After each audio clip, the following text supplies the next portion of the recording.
তুমি যে কি খাচ্ছ মা, আর এটা কি রান্না করেছো তুমি, আমাকে একটু বলবা? মানে বুঝতে পারছি শরীর খারাপ, সেটা বড় কথা না, কিন্তু তুমি বললে যে তোমার এটা খেতে ইচ্ছা করেছে। মানুষের খেতে ইচ্ছা করে কিছু ঝাল ঝাল, কিছু মিষ্টি মিষ্টি, তোমার সেদ্ধ ভাত খেতে ইচ্ছা করেছে সর্দি মুখে। আমি প্রথম কথা তোকে বলছি, আমার খেতে ইচ্ছা করেছে প্রচুর মিষ্টি। আচ্ছা। তোদের রাস্তায় এত জল জমে গেছে, তোরা ঘর থেকে কেউ বেরোতেই পারছিস না, তুইও পড়াতে যেতে পারছিস না, সেটা তুই ভালো করেই জানিস। আর দ্বিতীয় কথা হচ্ছে, বাবাকে দুদিন ধরে বলছি বাজার আনো বাজার আনো বাজার আনো, বাবা বলছে বর্ষাতে বৃষ্টিতে বাজার আনা নাকি হালিশহরে বসছে না। বাবা এটা বলছে? অবস্থা, হ্যাঁ, এত জল চারিধারে জমে গেছে, জমে গেছে, জল জমেছে বলে বেশিরভাগ জায়গাতে। আচ্ছা।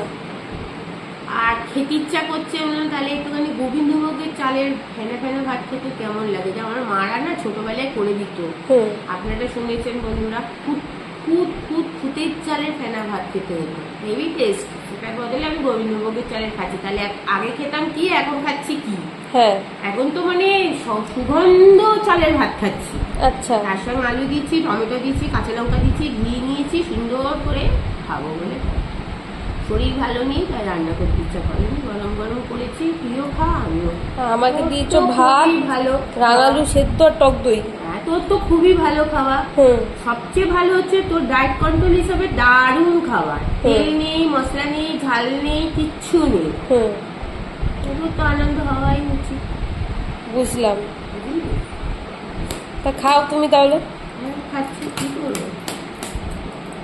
ভালো করে খাও, হাসি মুখে খাও, এমন করে খাচ্ছ যেন মনে হচ্ছে খেতে ইচ্ছা করছে না। খেতে ইচ্ছা করছে না, মানে শরীরটা ভালো নেই তো, মানে নাক টাক গুলো না পুরো জাম হয়ে গেছে, মাথার এই সাইডটা না ডক ডক করছে, এই ঠান্ডা লেগেছে।